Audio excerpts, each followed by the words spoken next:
Hi ವಿದ್ಯಾರ್ಥಿಗಳೇ, ಎಲ್ಲರಿಗೂ ಕೂಡ ನನ್ನ ಚಾನಲ್ಗೆ ಸ್ವಾಗತ ಹೇಳ್ತಾ 2-4-2024ರಂದು ಗಣಿತ ಪರೀಕ್ಷೆ ನಡೆಯುತ್ತೆ.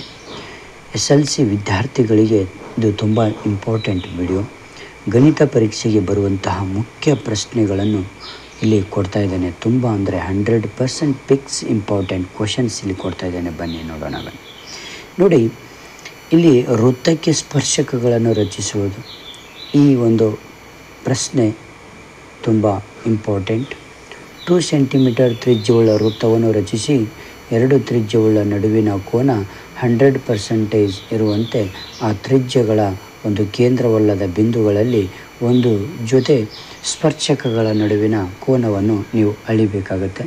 ಇದು ನಿಮಗೆ ತುಂಬ ಇಂಪಾರ್ಟೆಂಟ್ ಕ್ವಶನ್, ನೆನಪಿಟ್ಕೊಳ್ಳಿ. ನೆಕ್ಸ್ಟ್ ಅದೇ ರೀತಿ ಇಲ್ಲಿ ಕೂಡ ತುಂಬ ಇಂಪಾರ್ಟೆಂಟ್ ಇದೆ. ಸೂತ್ರದ ಸಹಾಯದಿಂದ ಕಂಡುಹಿಡಿಯುವುದು ಇದನ್ನು, ಓಕೆನಾ. ಇಲ್ಲಿ ಕೂಡ ಇದಕ್ಕೆ 2 ಅಂಕಗಳು ಇರುತ್ತೆ. ನೆಕ್ಸ್ಟು ವರ್ಗ ಸಮೀಕರಣದ ಮೂಲ ಸ್ವಭಾವಗಳನ್ನು ವಿವೇಚಿಸುವುದು, ಇದು ಕೂಡ ನಿಮಗೆ ಇಂಪಾರ್ಟೆಂಟ್ ಇರುತ್ತೆ, ನೆನಪಿಟ್ಕೊಳ್ಳಿ. ನೆಕ್ಸ್ಟು ಈ ಪ್ರಶ್ನೆ ತುಂಬ ಅಂದರೆ ತುಂಬ ಇಂಪಾರ್ಟೆಂಟ್. ನಿಮಗೆ 5 ಮಾರ್ಕ್ಸಿಗೆ ಕೇಳ್ತಾರೆ. ಈ ಕೆಳಗೆ ನೀಡಿರುವ ಆವೃತ್ತ ವಿತರಣಾ ಕೋಷ್ಟಕದಿಂದ ನೇರ ವಿಧಾನದಿಂದ ಸರಾಸರಿಯನ್ನು ಕಂಡುಹಿಡಿಯಿರಿ. ಇಲ್ಲಿ ವರ್ಗಾಂತರವನ್ನು ಕೊಟ್ಟಿರ್ತಾರೆ, ಆವೃತ್ತಿ ಕೊಟ್ಟಿರ್ತಾರೆ, ಓಕೆ. ಆಮೇಲೆ ನೀವು ಉತ್ತರ, ಇದು ವರ್ಗಾಂತರ ಆವೃತ್ತಿ x ಆ್ಯಂಡ್ fx. ಅದರ ಸೂತ್ರದ ಅನುಗುಣವಾಗಿ ನೀವೇನು ಮಾಡಬೇಕು, ಈ ಲೆಕ್ಕವನ್ನು ಮಾಡಬೇಕಾಗುತ್ತೆ, ನೆನಪಿಟ್ಕೊಳ್ಳಿ. ಇದು ತುಂಬ ಇಂಪಾರ್ಟೆಂಟ್ ಪ್ರಶ್ನೆ ನಿಮಗೆ ಬರುವಂಥದ್ದು. ನೆಕ್ಸ್ಟು ಈ ಪ್ರಶ್ನೆಯೂ ಕೂಡ ತುಂಬ ಇಂಪಾರ್ಟೆಂಟ್ ನಿಮಗೆ. ಓಜು ರಚನೆ. 1 ಗ್ರಾಮದ 100 ಹೊಲಗಳಲ್ಲಿ ಪ್ರತಿ ಹೆಕ್ಟರಿಗೆ ಉತ್ಪಾದಿಸುವಂತಹ ಗೋಧಿಯ ಇಳುವರಿಯನ್ನು ಕೆಳಗಿನ ಕೋಷ್ಟಕ ನೀಡುತ್ತಿದೆ. ಈ ವಿತರಣೆ ಅಧಿಕ ಇರುವ ವಿಧಾನದ ವಿತರಣೆಯಾಗಿ ಬದಲಾಯಿಸಿ ಇದರ ಓಜು ಎಳೆಯಿರಿ ಅಂತ ಇದೆ. ಇಲ್ಲಿ ಮುಖ್ಯವಾಗಿ ನೋಡಿ, ಉತ್ಪಾದನಾ ಹೊಲಗಳ ಸಂಖ್ಯೆ ಸಂಚಿತ ಆವೃತ್ತಿ, ಅಂದರೆ ಇದು ಗ್ರಾಫನ್ನು ತಯಾರಿಸುವಂಥದ್ದು. ಈ ಒಂದು ಪ್ರಶ್ನೆ ತುಂಬ ಇಂಪಾರ್ಟೆಂಟ್, ಇದು ಬಂದೇ ಬರುತ್ತೆ. ಗ್ರಾಫಿಗೆ ಸಂಬಂಧಪಡೋದು ಪ್ರಶ್ನೆ ಬಂದೇ ಬರುತ್ತೆ. ನೋಡಿ, ಹೊಲಗಳ ಸಂಚಿತ ಆವೃತ್ತಿ XY. ಅಧಿಕ ಇರುವ ವಿಧಾನದ ಓಜಿ ವರ್ಗಾಂತರದ ಕೆಳಮಿತಿಗಳನ್ನು ತೆಗೆದುಕೊಳ್ಳುವುದು, ಆವೃತ್ತಿ ಪಟ್ಟಿಯನ್ನು ಕೆಳಗಿನಿಂದ ಕೂಡಿಸುವುದು. ಕಡಿಮೆ ಇರುವ ವಿಧಾನದ ಓಜಿ ವರ್ಗಾಂತರದ ಮೇಲ್ಮಿತಿಗಳನ್ನು ತೆಗೆದುಕೊಳ್ಳುವುದು. ಈ ರೀತಿಯಲ್ಲಿ ನಿಮಗೆ ಪ್ರಶ್ನೆ ಬರುತ್ತೆ. ನೋಡಿ, ಈ ರೀತಿಯಲ್ಲಿ ನೀವು ಗ್ರಾಫನ್ನು ತಯಾರಿಸಬೇಕು. ಇದು ಸಂಚಿತ ಆವೃತ್ತಿ, ಓಕೆನಾ. ಇದು ಉತ್ಪಾದನಾ ಇಳುವರಿ. ಈ ರೀತಿ ಗ್ರಾಫನ್ನು ತಯಾರಿಸುವಂಥದ್ದು, ಓಕೆನಾ. ಇದು ನಿಮಗೆ ಇಂಪಾರ್ಟೆಂಟ್ ಕ್ವಶನ್ಸ್ ಬಂದೇ ಬರುತ್ತೆ. ನೆಕ್ಸ್ಟು ಅದೇ ಗ್ರಾಫಲ್ಲಿ ಇದು ಕೂಡ ಬರ್ಬೋದು ನಿಮಗೆ. ರೇಖಾತ್ಮಕ ಜೋಡಿಗಳನ್ನು ನಕ್ಷೆ ವಿಧಾನದಿಂದ ಬಿಡಿಸಿ, ಇದು ಬಂದೇ ಬರುತ್ತೆ. ಇವೆರಡರಲ್ಲಿ ಒಂದು ಪಿಕ್ಸ್ ಬರುತ್ತೆ. 2x + y - 6 = 0 ಮತ್ತು 4x - 2y - 4 = 0 ರೇಖಾತ್ಮಕ ಜೋಡಿಗಳನ್ನು ನಕ್ಷೆ ವಿಧಾನದಿಂದ ಇಲ್ಲಿ ಬಿಡಿಸಬೇಕಾಗತ್ತೆ, ಓಕೆನಾ. ಇಲ್ಲಿ ಈ ರೀತಿಯಲ್ಲಿ ನೀವು ಗ್ರಾಫನ್ನು ತಯಾರಿಸಬೇಕಾಗುತ್ತೆ, ನೆನಪಿಟ್ಕೊಳ್ಳಿ, ಓಕೆನಾ. ಇದು ತುಂಬ ಇಂಪಾರ್ಟೆಂಟ್ ಕ್ವಶನ್ಸ್. ನೆಕ್ಸ್ಟ್ ಇಲ್ಲಿ ಪೈಥಾಗೋರಸ್ನ ಪ್ರಮೇಯ ಒಂದು ಬಂದೇ ಬರುತ್ತೆ ನಿಮಗೆ. ಇದು ಪಿಕ್ಸ್ ಒಂದು, ಪ್ರತಿ ಬೋರ್ಡ್ ಎಕ್ಸಾಮಲ್ಲೂ ಕೂಡ ಪೈಥಾಗೋರಸ್ನ ಸಂಬಂಧಪಟ್ಟ ಹಾಗೆ ಕ್ವಶನ್ಸ್ ಇರುತ್ತೆ.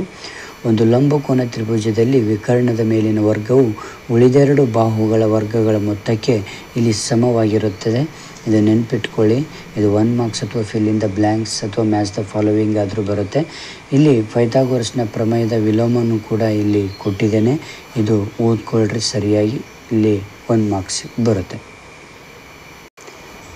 ನೆಕ್ಸ್ಟು ಇದು ತುಂಬ ಇಂಪಾರ್ಟೆಂಟ್, ಇದು ಕೂಡ ಬರುತ್ತೆ. ಸರಾಸರಿ ಕಂಡುಹಿಡಿಯಲಿಕ್ಕೆ ಒಂದು ಪ್ರದೇಶದ 25 ಕುಟುಂಬಗಳ ಪ್ರತಿನಿತ್ಯದ ಆಹಾರ, ಅಂದರೆ ಇದು ಉದಾಹರಣೆ ಕೊಡ್ತಾ ಇರೋದು, ಅಲ್ಲಿ ಬೇರೆ ಕೊಟ್ಟಿರ್ತಾರೆ, ಬಟ್ ಸರಾಸರಿಗೆ ಸಂಬಂಧಪಟ್ಟ ಹಾಗೆ ಒಂದು ಕ್ವಶನ್ಸ್ ಬರುತ್ತೆ. ಇದೇ ಮೆಥಡಲ್ಲೇ ಇರುತ್ತೆ, ಇದೇ ಸೂತ್ರ ಉಪಯೋಗಿಸ್ಕೊಳ್ಬೇಕಾಗತ್ತೆ, ಓಕೆನಾ. ಸೂಕ್ತ ವಿಧಾನದಿಂದ ಪ್ರತಿನಿತ್ಯದ ಆಹಾರದ ವೆಚ್ಚದ ಸರಾಸರಿಯನ್ನು ನೀವು ಕಂಡುಹಿಡಿಬೇಕಾಗುತ್ತೆ. ಇಲ್ಲಿ ಮುಖ್ಯವಾಗಿ ನೋಡಿ, ದಿನನಿತ್ಯದ ವೆಚ್ಚ, ಕುಟುಂಬಗಳ ಸಂಖ್ಯೆ ಕೊಟ್ಟಿರ್ತಾರೆ. ನೀವು ಇಲ್ಲಿ ಕೊಟ್ಟು XI/D1 = XI - 150 ಇಲ್ಲಿ ಸೂತ್ರ ಇರುತ್ತೆ. ಆ ಸೂತ್ರದ ಪ್ರಕಾರ ನೀವೇನು ಮಾಡ್ಕೊಳ್ಬೇಕು, ಈ ಲೆಕ್ಕವನ್ನು ಸಂಪೂರ್ಣಗೊಳಿಸಬೇಕಾಗತ್ತೆ. ಇಲ್ಲಿ ನೋಡಿ, ಹಂತ ವಿಚಲನ ವಿಧಾನದಿಂದ ಇದು ಇಲ್ಲಿ ಹಂತ ವಿಚಲನ ವಿಧಾನದ ಒಂದು ಸೂಕ್ತವಾಗಿದೆ. ಇದು ಈ ಒಂದು ಸೂತ್ರದ ಅನುಗುಣವಾಗಿ ಈ ಲೆಕ್ಕವನ್ನು ಮಾಡಬೇಕಾಗುತ್ತೆ. ತುಂಬ ಇಂಪಾರ್ಟೆಂಟ್. ಯಾವುದೇ ಕಾರಣಕ್ಕೂ ಇದನ್ನು ನೆಗ್ಲೆಕ್ಟ್ ಮಾಡಬೇಡ್ರಿ. ಇದನ್ನು ಕೂಡ ಪ್ರಾಕ್ಟೀಸ್ ಮಾಡಿ. ಓಕೆನಾ. ನೆಕ್ಸ್ಟು ಇದು ಕೂಡ ತುಂಬ ಸರಾಸರಿ ಮಧ್ಯಾಂಕವನ್ನು ಕಂಡುಹಿಡಿಯಿರಿ. ಅಂದರೆ ಅದು ಮತ್ತು ಇದರಲ್ಲಿ ಎರಡರಲ್ಲೂ ಕೂಡ ಒಂದು ಪಿಕ್ಸ್ ಬರುತ್ತೆ, ನೆನ್ಪಿಟ್ಕೊಳ್ರಿ. ಈ ಕೆಳಗಿನ ಆವೃತ್ತಿ ವಿತರಣಾ ಕೋಷ್ಟಕಕ್ಕೆ ಮಧ್ಯಾಂಕವನ್ನು ಕಂಡುಹಿಡಿಯಿರಿ. ವರ್ಗಾಂತರ ಆವೃತ್ತಿ, ಸಂಚಿತ ಆವೃತ್ತಿ. ಓಕೆನಾ. ಇಲ್ಲಿ ಆಲ್ರೆಡಿ ಸೂತ್ರದ ಪ್ರಕಾರ ನೀವು ಲೆಕ್ಕವನ್ನು ಮಾಡಬೇಕು. ಇದೇ ಒಂದು ಪ್ರಶ್ನೆ ನಿಮಗೆ ಕಟ್ಟಿಟ್ಟ ಬತ್ತಿ 3 ಅಂಕಗಳಿಗೆ ಈ ಪ್ರಶ್ನೆಯನ್ನು ಕೇಳ್ತಾರೆ. ಯಾರೂ ಕೂಡ ನೆಗ್ಲೆಕ್ಟ್ ಮಾಡಬೇಡ್ರಿ.